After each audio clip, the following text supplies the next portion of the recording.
Irmãos, estamos estudando então, um livro aqui, o material do puritano John Owen. John Owen, então, como mencionei antes, o livro original completo se chama esse aqui, ó, né? Traduzindo, literalmente, seria a graça e o dever de pensar espiritualmente, declarados e melhorados, praticamente, né? A graça e o dever de pensar espiritualmente. Então, essa versão resumida sobre, ficou o título, pensando espiritualmente, então, sobre ah, pensar espiritualmente, sobre meditação espiritual. Esse livreto ficou dividido em duas partes, como já falamos, né?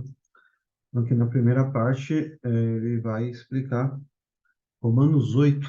Vamos ler aqui na série, Romanos capítulo 8, versículo 6. Romanos 8, versículo 6, que diz assim: porque a inclinação da carne é morte, mas a inclinação do espírito é vida e paz. Então, a primeira parte, ele vai explicar, então, a natureza do pensamento espiritual, como vimos, né? Natureza do pensamento espiritual.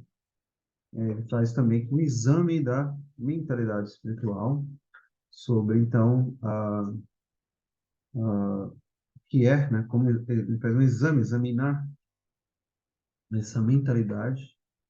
Mentalidade espiritual? Não necessariamente. Então, há pessoas que não têm uma mentalidade espiritual, descreve aqui sobre isso. Alguns testes da mentalidade espiritual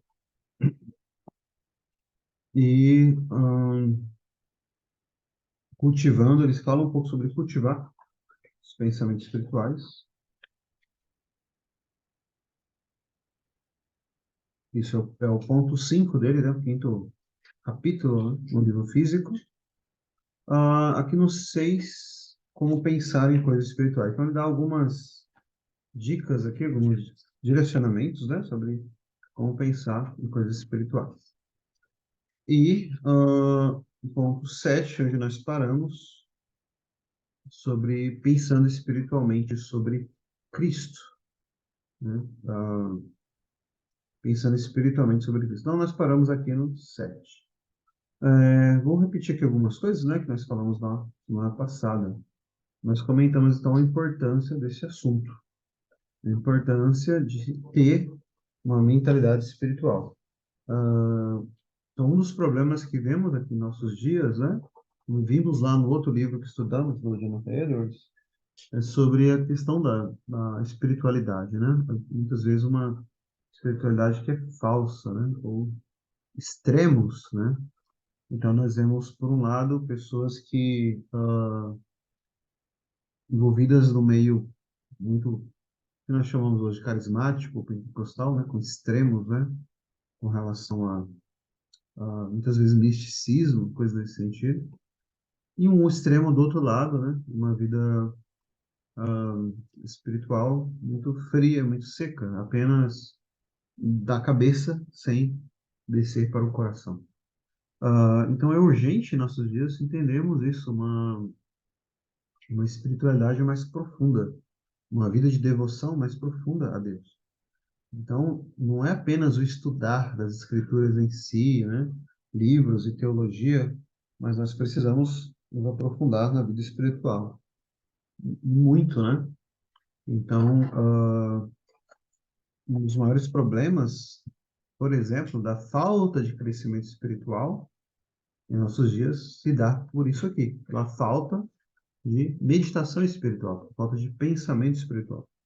E as pessoas não sabem sequer por onde começar, como fazer isso. Então, eu comentei na semana passada, né, que os autores puritanos escreveram bastante sobre esse assunto, né, sobre essa vida de contemplação espiritual, meditação espiritual, pensamento espiritual. Então, eram autores muito vigorosos, né, nesse sentido. Eles escreviam com grande fervor sobre esses assuntos. E, como aqui foi mencionado nesse ponto anterior, meditações sobre Cristo, né, sobre a glória de Cristo, o próprio John Owen ele tem um livreto também sobre isso, que é sobre meditação na glória de Cristo. Um livro muito bom também. Então, não só John Owen, tantos outros autores escreveram bastante naquela época sobre esses assuntos, assuntos voltados para essa devoção espiritual. Isso é extremamente importante e urgente, e é isso que explica, muitas vezes, a falta de espiritualidade, a falta de crescimento espiritual em nossos dias. As pessoas, os cristãos sinceros, inclusive, né? Eles olham para si mesmos e não veem um desenvolvimento espiritual, não veem um crescimento espiritual. Apesar de vermos aí na era da informação, acaba encontrando muita informação, né? Muito vídeo, muito sermão, muita pregação, muitos livros disponíveis, físicos na internet. Muitos livros não são tão bons assim, na verdade, mas ainda quando encontram livros bons, ah, há uma grande sede por leitura da palavra, né? Perdão, leitura desses livros, quero dizer, né? E não há um crescimento espiritual. Qual é o motivo disso? Um dos motivos é isso aqui, a falta de desenvolver essa mentalidade espiritual. Não desenvolver essa mentalidade espiritual acaba, então, por gerar essa vida cristã superficial, rasa, né? Por quê? Porque a palavra de Deus é como um alimento. Você precisa se alimentar e, assim como um alimento físico, você precisa também digerir, né? Você precisa tirar ali os nutrientes, né, do seu corpo. E algo que precisa ser feito de maneira devagar. Um dos maiores problemas hoje alimentícios é exatamente o fast food, né? Comida rápida, né? Comer, comer, comer. Uma comida rápida, algo muito, muito ali rápido para atender as necessidades e a pressa do povo moderno, né? Das pessoas de nossa época. O fast food. Mas não sei se você já ouviu falar.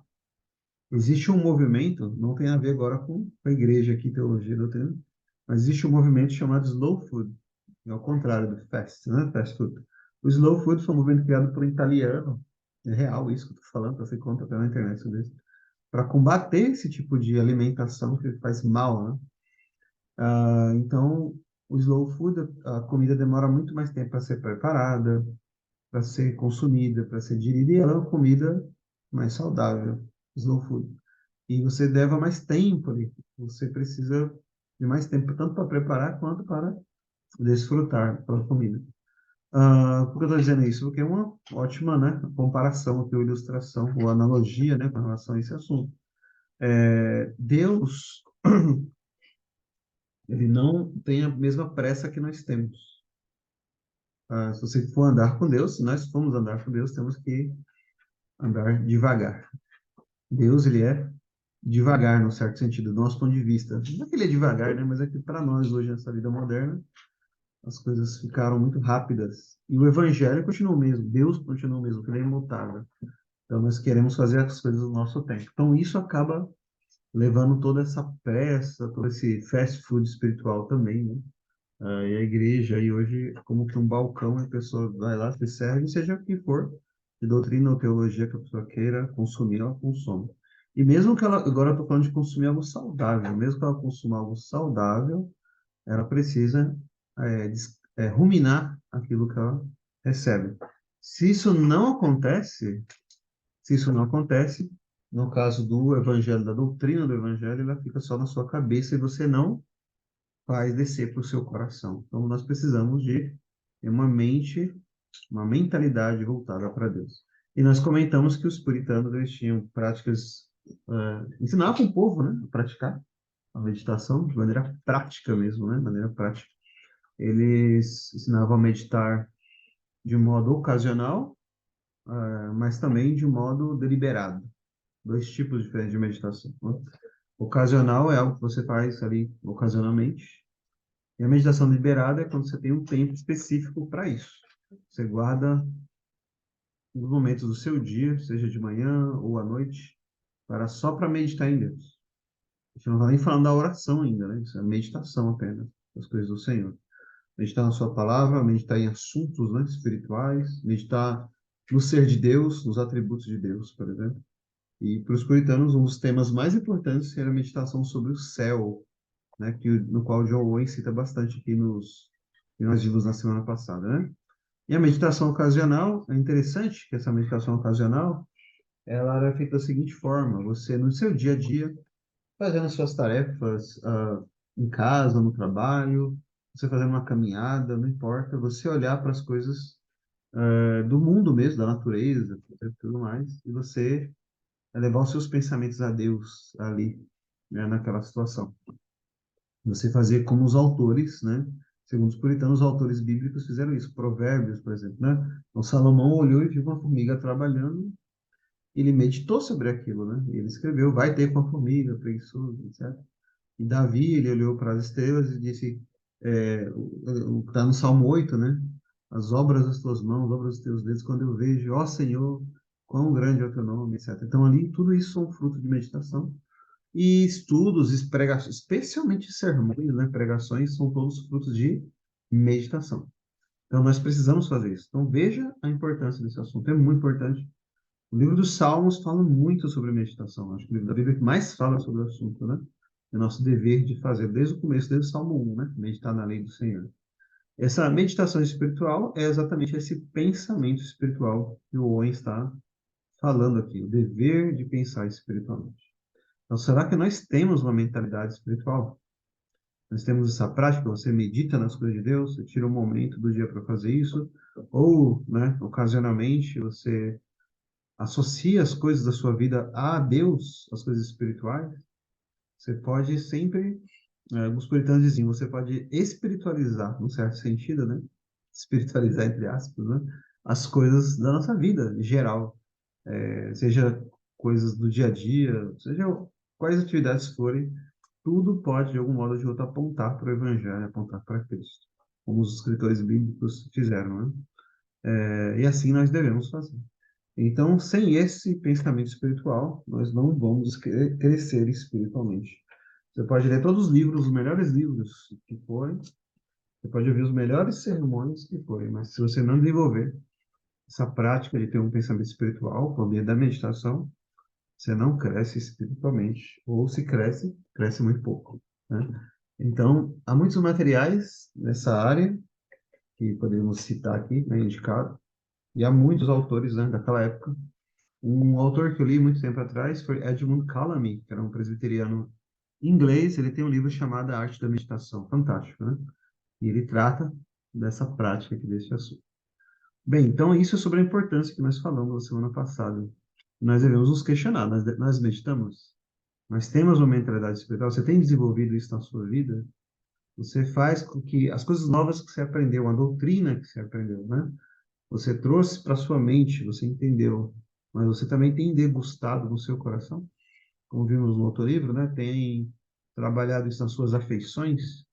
Você tem ruminado como os animais fazem, né? A vaca, por exemplo, é o boi, né? Nós precisamos ruminar na palavra de Deus, nas coisas de Deus. Aqui no ponto anterior, ele falou sobre meditações em Cristo. Agora, aqui nesse que nós vamos ver, é o oitavo ponto dele aqui, pensando espiritualmente sobre Deus. Vamos ver aqui algumas coisas importantes. Devemos pensar espiritualmente sobre Deus, porque Ele é a fonte da vida. Em todo lugar, é Ele que planeja todos os eventos. Todo bem em que pensamos vem, dele vem. É óbvio, então, que fazemos bem ou pensamos sobre Deus mais do que em suas dádivas. Então, Romanos 8, 11, 36, né? Todas as coisas foram feitas, tudo é por Ele, para Ele, tudo para a sua glória. Então, tudo quem faz é Deus, tudo que quem opera neste mundo pela providência é Deus, tudo bem vem de Deus.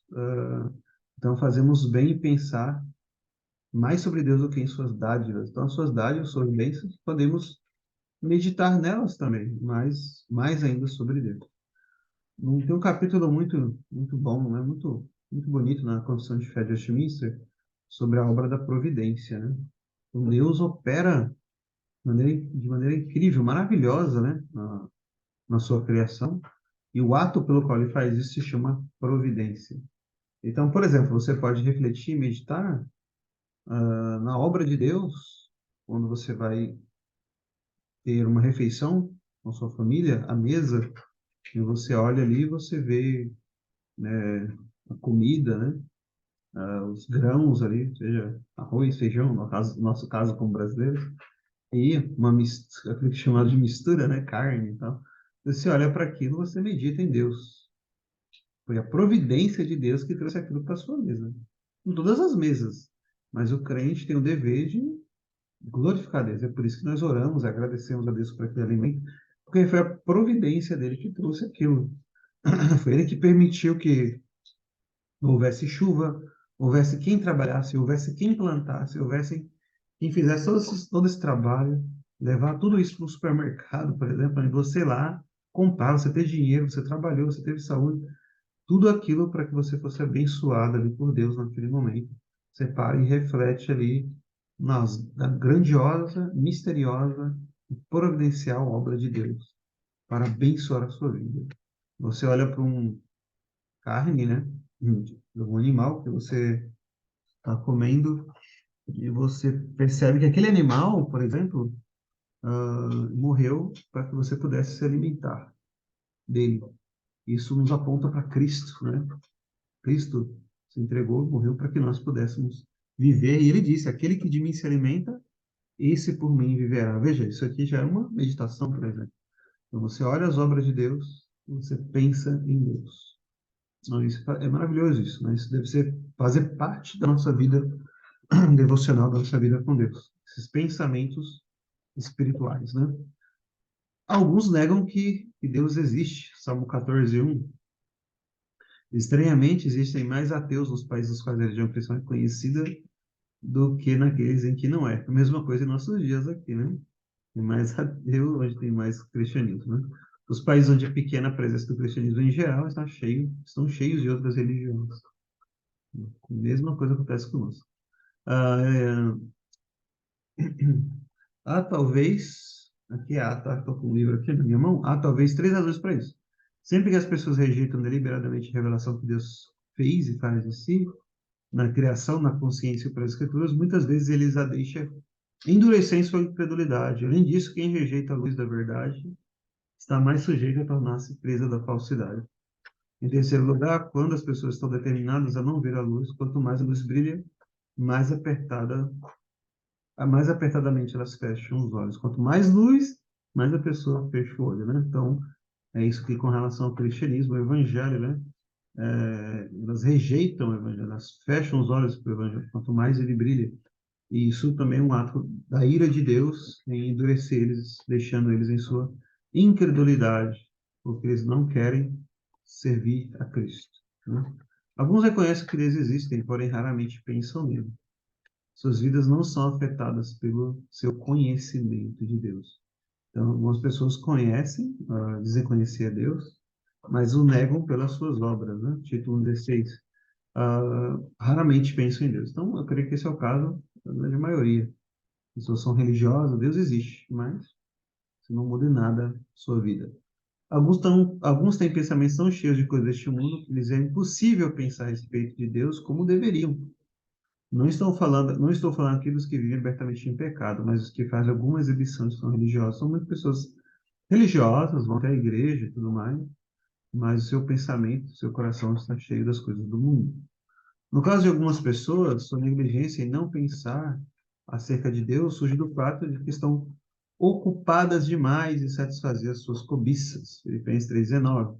Devemos entender que os crentes verdadeiros podem tornar-se temporariamente negligentes de algumas dessas maneiras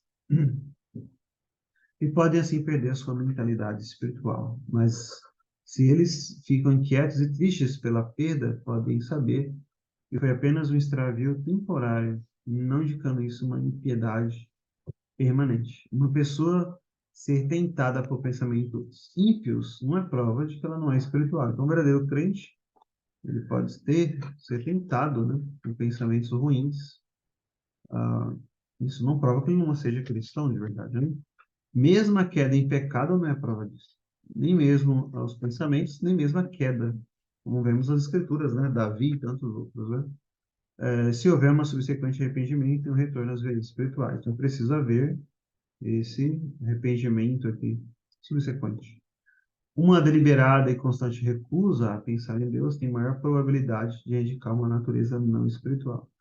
Tal recusa muitas vezes nasce do fato de que as pessoas são tão dominadas por suas cobiças e não ousam pensar num Deus puro e santo. Elas sabem que esses pensamentos os condenariam automaticamente como culpados. Ele está descrevendo, então, aqui a situação de muitas pessoas. Eles não têm tempo para pensar em Deus, não têm interesse, desejo, ainda que reconheçam que existe esse Deus, elas não meditam nesse Deus. Que Deus não existe são todas as suas cogitações, né? Como diz o salmista. Eles não pensam em Deus. Há duas coisas que são sinais de uma mentalidade espiritual. A primeira é ter prazer em pensar em como Deus é. Por isso que é muito importante. Como Deus é. Nós vimos, estamos estudando a Confissão de Fé, vimos que o capítulo 2 fala sobre isso. Quem é Deus? Deus e a Santíssima Trindade, né? As pessoas têm um pensamento, muitas vezes, equivocado, um pensamento aqui no sentido de entendimento, equivocado acerca de quem é Deus. E muitos, quando começam a ler nas Escrituras quem é Deus, como Deus justo também, né? Que se ira contra o pecado, por exemplo, aí a pessoa fica um pouco chateada, né? Fica um pouco, não sei, não entendendo Deus desse modo, fica insatisfeita, porque Deus é apenas amor e tal. Mas nós precisamos entender quem Ele é e ter prazer em pensar em como Ele é, né? Então, meditar então no ser de Deus, nos seus atributos. Que são espirituais gostam de pensar na bondade, santidade, no poder, na sabedoria e na graça de Deus. Esses pensamentos eles revigoram o espírito, seja quais forem as situações que se encontrem. Os que não são espirituais só se sentem felizes com Deus quando ele faz coisas boas, ou, perdão, faz coisas que para ele são boas. Todavia, pode dizer mesmo quando em aflição ou dificuldade. Este Deus é o nosso Deus para sempre. Ele será o nosso guia até a morte. Salmo 48. É a prova de mentalidade piedosa de vida que a vida de Deus está ali.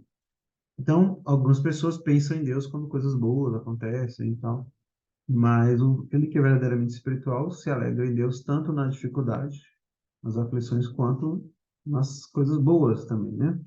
Então, ele se alegra em Deus. Como diz Abacuque, todavia, me alegrarei no Senhor, ainda que tudo isso não aconteça, ainda que a figueira não floresça, etc., me alegro ainda em Deus, né? Então, isso é a prova da mentalidade espiritual da pessoa, né? Vem um dia em que Deus se revelará a todos na gloriosa volta de Cristo. Você agora tem prazer no Deus, os que agora têm prazer no que Deus é, podem olhar para Ele, podem orar para aquele dia com anelo. Os que não são espirituais não acharão alegria nesse prospecto. Então, prazer em quem Deus é. Nós temos esse prazer? Quem é Deus? Então, estudando lá a confissão de fé, nós vemos os atributos de Deus. Deus, ele é amor, ele é misericórdia, ele é bondade, etc. Mas ele também é santidade, justiça, é um Deus imutável, é um Deus eterno, então ele tem atributos incomunicáveis, a sua onipotência, onisciência, uma série de atributos, né, que as Escrituras demonstram que há em Deus. E nós temos prazer nisso. Quantas pessoas têm prazer em ouvir falar do amor de Deus? E temos que ter prazer, sim, o amor e misericórdia de Deus. Mas às vezes não tem prazer em falar sobre a justiça, a misericórdia, perdão, a justiça, a ira e a santidade de Deus. Como Deus manifesta a sua ira. Então, a mentalidade espiritual, mentalidade, por exemplo, produzida pelo Espírito, que estão naqueles que já estão no céu, e até nos anjos, né? Como já vimos lá em livro de Apocalipse, por exemplo, eles louvam a Deus pelos atos de justiça. Os seus atos de justiça se fizeram manifestos. Então, apesar de hoje ainda sermos pecadores, hoje é uma coisa mais difícil, mas no dia do juízo, os crentes, os eleitos que estiverem com Deus, eles vão se alegrar com a justiça de Deus sendo aplicada no mundo, né? Com a punição do ímpio, do mal, com até mesmo aqueles que serão lançados no inferno, e Deus será louvado por isso, será adorado. E os santos anjos e os santos eleitos de Deus, eles têm prazer nisso, na justiça de Deus. Então, quando nós oramos, nós temos que agradecer a Deus por quem Ele é, por tudo, né? Sua santidade, sua misericórdia, seu amor, sua bondade e também pela sua justiça e a sua ira, que também já está sendo aplicada de uma maneira ou de outra, né? Mas será aplicada mais plenamente no dia do juízo. Então, prazer nisso, em quem Deus é. Isso de maneira santa e piedosa, é claro, né? Não podemos ir para outro extremo e ficar falando só da justiça, da ira de Deus, sem falar do amor e a misericórdia. Claro que não estamos dizendo isso aqui, mas há um equilíbrio bíblico aí, devemos sempre estar mostrando. O evangelho, a própria pregação do evangelho, começa com a lei de Deus e a ira de Deus, né? E depois o pecador também a, entende o amor e a misericórdia de Deus. E todos esses atributos, a justiça e a misericórdia se beijam, como diz o salmista, exatamente na cruz do Calvário. É na cruz que nós temos todos esses atributos de Deus ali plenamente demonstrados. E esse é o objetivo de Cristo ter vindo, para glorificar a Deus. E ele diz: Eu te glorifiquei na terra, dando minha obra que me deste a fazer. Então, esses assuntos, essas meditações, causam no crente prazer, prazer espiritual. O segundo sinal característico de uma mentalidade espiritual é o sentimento de santo temor e reverência para com Deus. Pois a santidade infinita e o infinito poder de Deus exige de nós a mais alta e maior reverência. Somente os que têm mentalidade espiritual podem combinar essas duas coisas, né? Ah, os ímpios não podem ter prazer naquilo de que tem medo.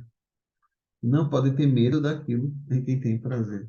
Não é interessante isso? Eles têm medo, né? Ou prazer. Não os dois juntos. Mas o cristão consegue unir essas duas coisas. O salmista diz isso, Salmo 25, né? A intimidade do Senhor, na tradução que diz o segredo do Senhor, ou a intimidade do Senhor, é para aqueles que o temem. Então, você pode, como muitos hoje, né, muitas igrejas por aí, dizem que tem uma intimidade com Deus, mas é uma intimidade tal que perdeu o temor, como se Deus fosse qualquer um, né? A Deus eles dizem, né, paizinho, amorzinho, tem gente que usa essas expressões, né? Para se referir a Deus, perdeu o temor, a reverência, o respeito a Deus, porque dizem que tem uma intimidade com Ele. Mas a intimidade do Senhor, diz o salmista, é para aqueles que o temem. Então, para o crente isso não é contraditório, o verdadeiro cristão. O ímpio é, mas para o cristão não. Pela fé, não é. Então, o cristão ele tem temor de Deus, que é o princípio da sabedoria, né? E isso, esse Deus que é tão grande, então você olha nas Escrituras, tão santo, santíssimo, santo, santo, santo é o Senhor, que isso causa, né, um grande assombro. Um grande assombro. Moisés, como dizem Hebreus, estava todo assombrado, tremendo, com aquele monte fumegando, todo o povo, né, lá em Êxodo 19. Mas, ao mesmo tempo, esse temor, nesse temor, há junto com esse temor um prazer em Deus, uma intimidade com esse Deus ao mesmo tempo. Nós vimos também sobre os atributos de Deus, que Deus ele é transcendente e, ao mesmo tempo, ele é imanente. Ele é o Deus Todo-Poderoso. Ele, quando se apresenta para Moisés, ele fala: Eu sou o grande eu sou. Ele é transcendente. E, ao mesmo tempo que ele é transcendente, ele está muito além de nós. Ao mesmo tempo, ele diz: Eu desci a fim de livrar o meu povo. Então, Deus que, como diz Salomão, os céus dos céus não podem conter. Não podem conter. E ainda assim, pela fé, ele habita conosco. Ele habita em nós. Como que pode isso, né? O Deus que nem os céus dos céus podem conter. E lá, Paulo ora, né, na Epístola aos Efésios, dizendo que ele ora para que sejamos cheios de toda a plenitude de Deus. Então, esse Deus aí que os céus e os céus não podem conter, Paulo, é como se Paulo estivesse dizendo isso, né? Eu oro para que a plenitude desse ser tão infinito esteja em vocês, dentro de vocês. Ele habite em vocês. Como pode isso? É uma grandeza que nós não podemos compreender, é tão grande, e ao mesmo tempo ele habita em nós. Então, essa transcendência e imanência, esse temor de Deus, nós temos que ter reverência, e o prazer nele caminham juntos e não são contraditórios, como tantas outras coisas nas Escrituras, né? Mas caminham juntos. Isso é maravilhoso. Você já teve alguma percepção disso? Você já teve pessoalmente alguma percepção da grandeza, da majestade, do poder de Deus na sua vida? De maneira que levou você aos joelhos, você glorificar a Deus, e isso causou um temor muito grande em seu coração. Lê histórias de avivamentos na história da igreja, você vai ver que é isso que acontece.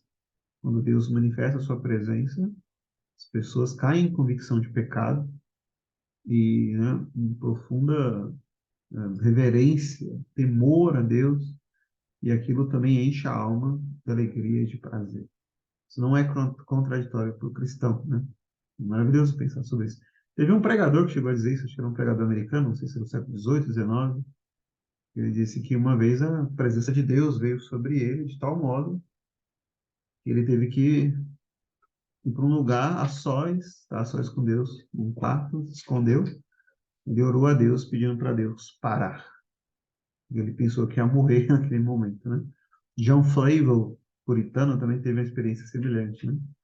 Ele achou que ia morrer quando, um dia, perto de uma fonte de água, estava cavalgando e seus pensamentos, a sua meditação começaram a aumentar de tal maneira que a presença de Deus ali na sua vida, ele teve que parar de cavalgar, ele teve que chegar perto da fonte, e achou que ia morrer, e a morte parecia algo, ser algo prazeroso naquele momento, né? Então, isso acontece com muitos cristãos, e eu creio que isso hoje é algo que nós precisamos, esse quebrantamento, dessa meditação, reflexão na presença de Deus, e isso vai nos transformando, né, de glória em glória na imagem de Cristo.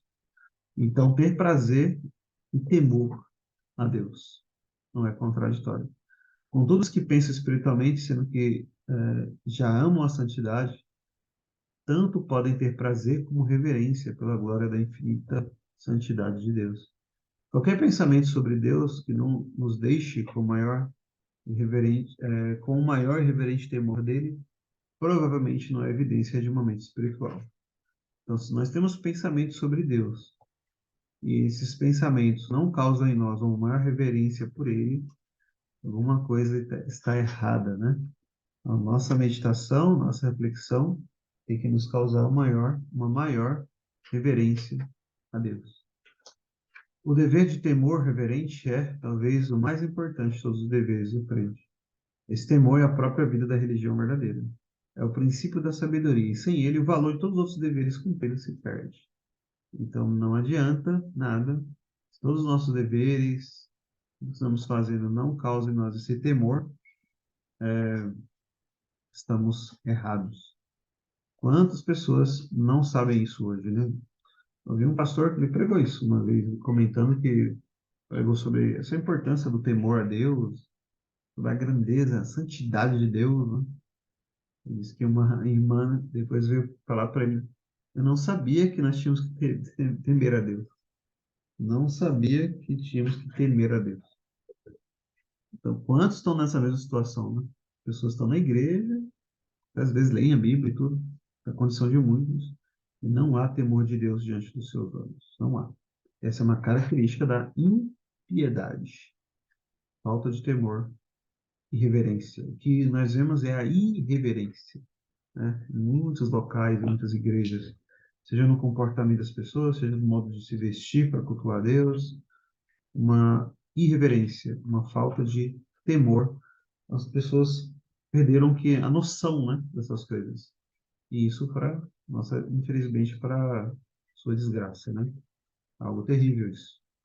Porque ah, o temor a Deus é o princípio da sabedoria. Bem, então isso sobre meditar sobre Deus. E um pouquinho mais ainda. Ele vai desenvolver um pouco mais aqui no o nosso próximo ponto, que é o 9. Que não livro físico, aqui é o número 9. Algo mais a respeito do pensar sobre Deus. Quero oferecer-lhes agora alguns exemplos de coisas nas quais devemos meditar quando pensarmos em Deus. Por exemplo, devemos pensar frequentemente na existência de Deus. Hebreus 11:6. Então, aquele que crer, né? Aquele que tem fé precisa crer nisso, né? Que Deus existe. A fé é a certeza das coisas, né, que não se veem. Como Hebreus diz isso, podemos deduzir razões da natureza da criação e dos atos e atividades da nossa consciência. Os crentes têm muito mais intensa convicção da existência de Deus, também porque a sua fé aceita toda a revelação bíblica sobre ele. Então, sobre o ser de Deus, a existência de Deus, Deus é. Então, nós podemos Isso são coisas importantes para nós pensarmos, meditar. Por exemplo, então, sobre a natureza. Eu falei agora há pouco, né? Exemplo da natureza da criação. Você olha para a natureza, você medita em Deus. Medita em Deus. Mesmo que você veja, às vezes, tem programas, né, eu não sou de assistir esses programas, que mostra a natureza, sabe? Acho que é National Geographic, se não me engano, né? Mostra lá um monte de coisa. Eles têm um pressuposto, se eu não me engano, evolucionista e tudo mais, né? Mas mostra coisas ali que são verdades sobre animais, diversas espécies. E é incrível, né? Assim, você vê animais tão impressionantes, seja o menor inseto, ou seja um animal grande, não importa, como aquilo pode existir. Isso é uma obra de Deus, e você usa aquilo então para ele passa a refletir sobre a sabedoria de Deus, né? Uma das coisas que eu tenho visto, por exemplo, aqui onde nós estamos morando, nós temos visto, né? São muitos insetos que nunca vimos na vida que aparecem de vez em quando aqui, né? Então, às vezes, com a pressa da cidade grande e tudo mais, você não vê essas coisas, né? As árvores, né, tal, as coisas da natureza. Nós vemos aqui alguns insetos que nunca vimos, e você olha aquilo e fala, como que pode um negócio desse? Muito bonito, muito incrível, né? Um mais bonito que o outro. Como que pode? É a natureza de Deus, a criação de Deus, a natureza que Deus fez. Você olha para aquilo, isso te leva a refletir, meditar sobre o Criador, né? Então, isso é muito importante. A nossa consciência, né? E também a questão da fé, de aceitar a revelação bíblica sobre ele, as próprias escrituras, né? Há tanto ateísmo ao nosso redor que precisamos proteger o nosso espírito pensando frequentemente pela fé concernente à existência de Deus. Parece que o Owen está escrevendo para os nossos dias, né? Porque há tanto ateísmo, e realmente, né? Parece que os nossos dias, né? É exatamente isso aqui. Não é só então, na época dele lá, não é só na nossa época, mas até na época dele havia isso. Há tanta confusão nas maneiras pelas quais os incrédulos entendem os eventos do mundo que pode acontecer que os crentes sejam afetados pelo pensamento errado deles. Então, e isso acontece, irmão. Os incrédulos começam a explicar a natureza de um jeito que pode ser falso. E nós cremos em muitas coisas que aprendemos na escola e por aí, né, nas mídias e tudo mais, que pode não ser, de fato, a verdade, de acordo com as escrituras. Mas nós estamos tão mergulhados nisso que nós nem percebemos. Nós nem percebemos. Estamos afetados por isso, muitas vezes, né? Como no Salmo 73, o Asaf, aquele salmo, ele está meio confuso, né? Pelo que está acontecendo. Ele olha a vida do ímpio e ele fica ali. Como que pode o ímpio estar prosperando? Como que pode? Ele faz coisas ruins e prospera. Então, esse pensamento, né, o crime compensa, vamos dizer assim, também, né? Vem lá de fora, vem do mundo, é claro. E o crente acaba sendo afetado por isso. Asaf ficou confuso com relação a isso, e nós ficamos, muitas vezes, né? Quando Satanás os tenta duvidar de Deus, há duas coisas que devem ser feitas imediatamente. Então, vamos supor que Satanás tente você com relação a isso, né? A duvidar de Deus, das coisas de Deus. Para isso, não precisa de muita coisa, viu? Satanás usa muitas coisas, especialmente aí hoje em dia, as mídias aí sociais e tudo mais, esses vídeos, né? Defendendo e pregando, inclusive, ateísmo, né? O que devemos fazer quando isso acontece? Devemos repelir prontamente a insinuação de Satanás. Mateus 16, 23. Se alguém põe em seu bolso um dispositivo de incêndio, você não vai perder tempo perguntando se ele vai queimar. Você o joga longe imediatamente. Faça a mesma coisa com os dados inflamados de Satanás. Então, assuntos que você nem precisa debater, ficar vendo, não precisa, joga fora, esquece. Coloca os seus pensamentos em Deus. O diabo é muito sutil. Isso de maneira imediata. Você não precisa, não alimente a sua mente com pensamentos contrários a Deus. Não faça isso, né? Porque isso vai esfriar, pode esfriar a sua fé. Mas abandone isso, jogue fora, assim como você jogaria algo que causaria incêndio, né, em você. E depois devemos recordar, primeiro você joga fora, mas não é apenas isso. São duas coisas. Então, uma tem a parte negativa, joga fora, e a outra é trazer a lembrança, as experiências espirituais com Deus. Devemos recordar imediatamente a primeira experiência espiritual que tivemos quando viemos a conhecer a Deus. Lembra do que disse Jeremias, né? Quero trazer à memória o que me traz esperança. Misericórdia do Senhor são a causa de não sermos consumidos. Então, trazer a sua memória, trazer a sua mente, a sua experiência espiritual, que você já teve com Deus. Faça isso, né? Como eu disse no início, na criação e na consciência pode-se encontrar razões que dão suporte à crença em Deus. Então, você pode encontrar razões na criação, é claro, na razão, né? Não são argumentos para usarmos uma ocasião que Satanás nos ataca, pois a nossa mente é incapaz de pensar com calma nessa hora. Então, muitas vezes, na hora, nós não temos calma, muitas vezes, suficiente para usar esses argumentos, seja contra um ímpio, contra um ateu, etc., né? Então, é, esses argumentos podem não ser bons para você mesmo, né? Não tanto para argumentar lá, mas para você, para sua mente. Então, em vez disso, então, o que você faz? Você usa o escudo da fé. Devemos usar o escudo da fé e lembrar que nós conhecemos a presença e o poder de Deus. Você conhece a presença e o poder de Deus? Então, o que mais nos fortalece na luta contra a incredulidade, contra o ateísmo e etc., é isso aqui, irmãos, é uma experiência pessoal com Deus. George Whitefield, né, ele dizia que uma coisa terrível para pregadores eram os pregadores que pregavam um Cristo não sentido, um Cristo não vivido. Eles não tinham uma experiência pessoal com Cristo. E ainda assim sobem nos púlpitos para pregar. Em nossos dias, a mesma coisa, né?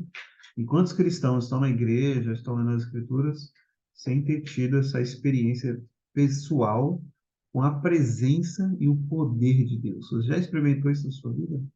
Você experimentou um quebrantamento no seu coração? Você já derramou a sua alma como Ana perante o Senhor? É esse tipo de experiência de conhecer a Deus intimamente, essa união com Cristo, né? Íntima, pessoal, é muito, muito importante, muito importante. E aí você vai dizer um dos meus textos preferidos aqui no Novo Testamento, né? Ele vai estar aqui agora, João 9. O cego mencionado em João capítulo 9. Ele replicou àqueles que procuravam negar o milagre que ele tinha experimentado, dizendo simplesmente: uma coisa sei, é que, havendo eu sido cego, agora vejo. Esse texto é maravilhoso. Medita nesse versículo aqui. Você pode falar, olha, eu não sei muito de ciência, você pode até pensar, não sei muito dos argumentos, tal, não sei isso, não sei aquilo, até às vezes teologia, não sei tanto conhecimento assim, mas uma coisa eu sei, é que, havendo eu sido cego, agora vejo.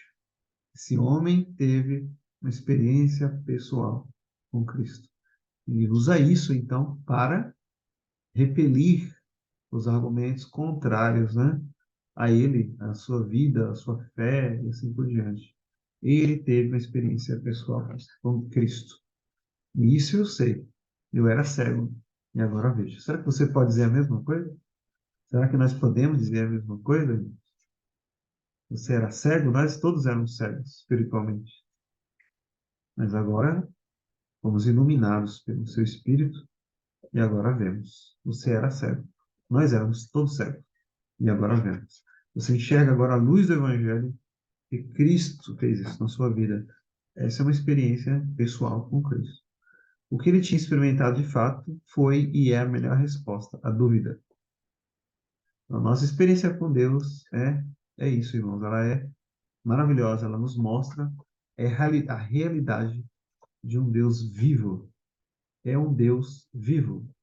Primeira linha lá da Confissão de Fé de Westminster, capítulo 2, parágrafo 1. Há somente um único Deus vivo e verdadeiro. Ele é um Deus vivo.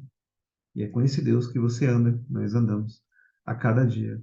Então, um ateu provar, então, que esse Deus não existe para você, eu teria que provar para você que o seu cônjuge não existe, que os seus filhos não existem, que os seus pais não existem. Porque você tem essa comunhão diária com esse Deus vivo, né? Tanto quanto você tem com os seus familiares, com seus amigos, com seu cônjuge, e assim por diante. E certo que quando começamos a pensar na existência de Deus, estamos tentando admirar o que não podemos entender plenamente. Contudo, essa mesma incapacidade de entender plenamente deve ser um estímulo ao nosso encantamento e à nossa admiração por um ser tão singular. E se achamos que a imensidão da natureza infinita de Deus é algo difícil demais para compreender, pensamos então em algumas das consequências práticas das perfeições infinitas de Deus. Então, o fato de Deus ser infinito não deve nos estimular, nos desestimular a pensar nele. Pelo contrário, isso é o Evangelho. Porque o Evangelho, o que é a vida eterna? O Senhor Jesus diz lá, João 17,3, a vida eterna é essa, que te conheçam a ti. É conhecer esse Deus singular, mergulhar nesse oceano infinito, que é o próprio Deus. Essa é a tarefa do crente. E é isso que você vai fazer no céu por toda a eternidade, sem fim. Conhecer esse Deus. Essa é a vida eterna. E você começa agora, né, quando você começa a seguir a Cristo, quando você começa a andar nos caminhos do Senhor. Como um segundo exemplo, permita-me sugerir que vocês pensem no fato de que Deus está presente em toda parte e tem conhecimento de tudo o que acontece. Meditar nesses fatos pode trazer benefício prático aos clientes. Então, você medita nisso? Na onisciência e onipotência de Deus? O que você faz, onde você vai, onde você está, Deus sabe tudo. Salmo 139. Ele sabe de tudo. Isso deve causar em nós temor, reverência, vigiar os nossos pensamentos, vigiar nossas obras que nós fazemos, deixamos de fazer. Quando estivermos na presença de incrédulos, onde não devemos procurar estar, a menos que seja muito necessário, ou em alguma situação em que a tentação esteja presente, as pessoas que pensam espiritualmente serão protegidas pela lembrança constante do do fato de que o Deus que tudo sabe está presente ali. Então, seremos protegidos por essa lembrança de estar nisso, pensar nisso. Quando os crentes estão sozinhos, estão sendo tentados de algum modo a pecar porque ninguém está vendo, saber que Deus está presente ali os protegerá, impedindo-os de pecar. Então, se não me engano, foi o Martin Lloyd Jones que disse, né, que essa é uma das coisas mais profundas que você pode meditar. Estamos sempre diante da presença de Deus. Sempre. Isso nos deve segurar, frear, né, o nosso pecado. O tempo de grande problema ou dificuldade são também tempos em que os crentes podem ser grandemente ajudados por se lembrarem da presença de Deus. 2 Timóteo 4, 16 e 17. Às vezes os crentes se envolvem em acontecimentos casuais, ou talvez sejam preservados extraordinariamente deles. Esses também são tempos nos quais seria proveitoso lembrar. Na verdade, o Senhor está neste lugar, e eu não sabia. E eu não o sabia. Jacó diz isso aqui, né? Lá de Betel. Então, o Senhor está aqui e eu não sabia. Ele está presente em todos os lugares. Inclusive, nas suas lutas, dificuldades e aflições, Deus é um socorro bem presente na tribulação. Um terceiro exemplo de como pensar sobre Deus, eu sugiro é que os crentes devem meditar frequentemente no poder de Deus, na onipotência de Deus. Eles jamais gozarão verdadeiramente de paz mental, nem consolação de alma, a não ser que suas mentes se ocupem constantemente com pensamentos sobre o poder ilimitado de Deus. Deixar de pensar no poder de Deus resulta em que os crentes fiquem muito preocupados com as coisas que lhes acontecem. Eles devem considerar também as promessas que Deus fez à igreja e que ainda não foram cumpridas, sempre que sentirem que o mal do mundo põe em perigo a igreja. Se não se certificarem do poder de Deus, poderão ficar muito inseguros quanto ao futuro da igreja. Então, nós ficamos com muito medo, ficamos muito preocupados, muito ansiosos com o estado do mundo, com o estado da igreja. Nós temos que crer no poder de Deus e tudo o que ele prometeu, ele vai cumprir. Tudo o que ele prometeu. E nós vimos lá no Salmo 2, Deus, né, ele disse a Cristo: pede-me e eu te darei as nações. Pede-me e eu te darei. É Deus que vai dar, entregar tudo nas mãos de Cristo. Efésios 1 diz que ele vai fazer congregar nele todas as coisas, não é? Então, temos que crer nessas promessas. Tudo está nas mãos dele e tudo ele coloca sobre Cristo. O governo está sobre seus ombros, né? ele, Cristo disse, todo o poder me foi dado, toda autoridade me foi dada no céu e na terra. Então, isso é maravilhoso pensarmos sobre isso e que Deus, ele vai cumprir toda a sua vontade. Nenhum dos seus planos poderá ser frustrado. Então, nós temos que crer nisso, no poder de Deus. O poder dele em cumprir todas as coisas, sua fidelidade em cumprir todas as suas promessas. Ele é fiel, e ele vai prometer, ele vai cumprir. Ele tem o poder para isso, né? Ele vai fazer, conforme toda a sua vontade. O pensamento de passar pela morte pode muito bem amedrontar-nos, se não confiarmos no poder de Deus, pelo qual ele preserva o nosso espírito e finalmente ressuscitará o nosso corpo. Morrer sem medo requer confiança completa no poder total de Deus. Então, o crente ele precisa dessa convicção, a convicção que Deus tem todo o poder nas suas mãos. Isso é maravilhoso pensar sobre isso. E aí você pode dizer como salmista, ainda que eu ande pelo vale da sombra e da morte, não temerei mal algum, porque tu estás comigo. Tua vara, teu cajado me consolam. Muitos de nós falham nesse dever de pensar espiritualmente.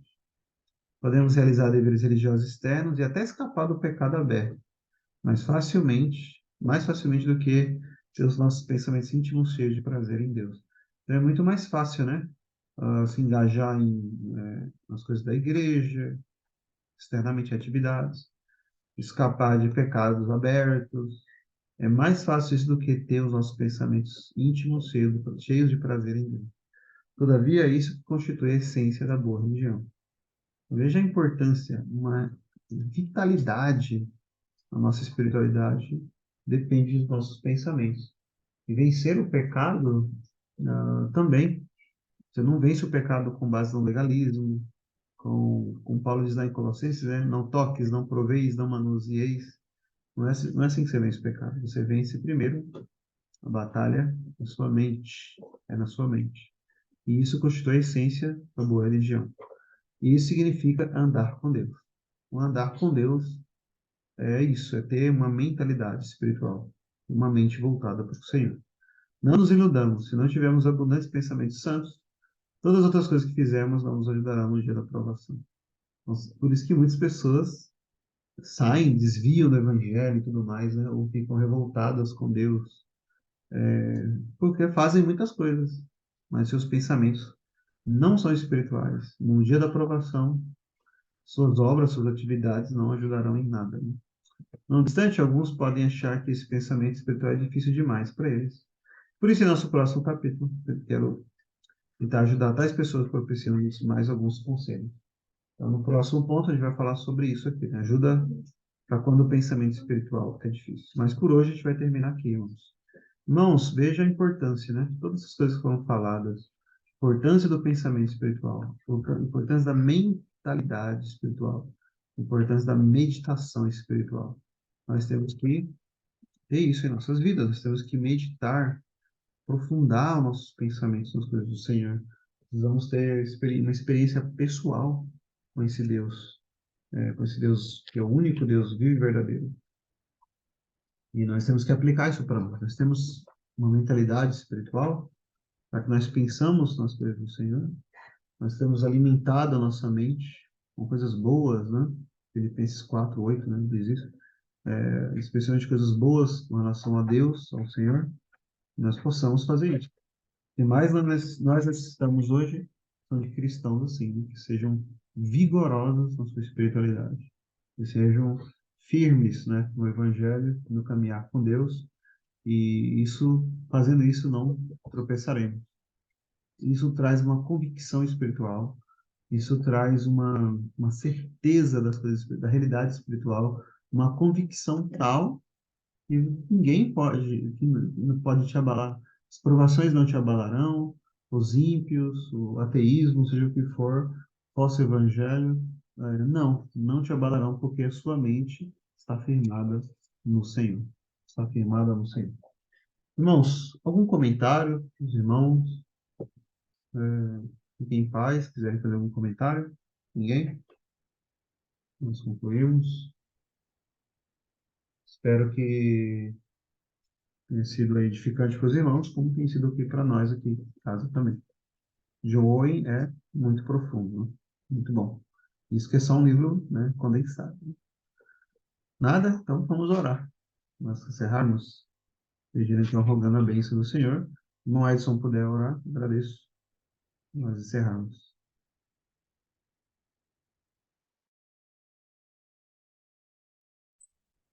Amém. Senhor Deus e Pai, nesse momento, Pai, que acabamos de aprender sobre essas coisas, ó Deus, nós queremos orar ao Senhor para te dar graças, ó Pai, lembrando de tudo que o Senhor tem feito por nós, por todo o sustento diário que o Senhor tem nos dado, ó Deus, a vida, a paz, a alegria, a segurança, o Senhor tem nos guardado por onde andamos, a tua boa mão tem nos conduzido em segurança e paz. Louvamos o Senhor, porque nada tem nos faltado. O Senhor é, de fato, o nosso pastor, o nosso Senhor, aquele que nos ama, aquele que cuida de nós. Pai, te louvamos por quem o Senhor é, Deus, nosso Deus Todo-Poderoso, Senhor, Criador e sustentador de todas as coisas. Deus, um Deus cheio de amor, de misericórdia, um Deus de justiça, Deus que tudo pode. Por isso, ó Pai, nós queremos te louvar, te adorar, render graça ao teu nome, dar ao Senhor o louvor do qual o Senhor é digno, Senhor. Ó Pai, sobre as coisas que nós ouvimos aqui, pedimos tua misericórdia, que o Senhor nos ajude, Deus, a colocar essas coisas em prática em nossa vida. Nós precisamos do Senhor. Possamos, ó Pai, aprender a meditar na tua palavra, a pensar sobre o Senhor, e que isso, Pai, traga algum impacto em nossa vida, uma transformação, crescimento espiritual. É isso que nós desejamos, é isso que nós queremos, crescer na graça, no conhecimento do Senhor. O Pai, estar cada dia em maior comunhão com o Senhor, aprendendo de fato das coisas do Senhor, para a nossa própria edificação, para que possamos também ser um instrumento nas tuas mãos para edificar os outros, e também transmitir aos outros, ó Pai, essa mesma graça, essa mesma experiência que temos tido contigo, ó Deus.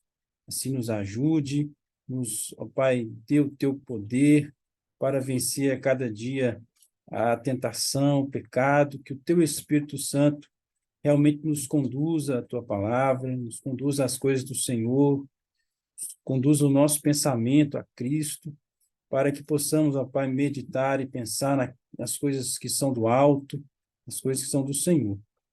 Ó Pai, esteja com cada um de nós, nossas famílias, aqueles que têm participado deste grupo.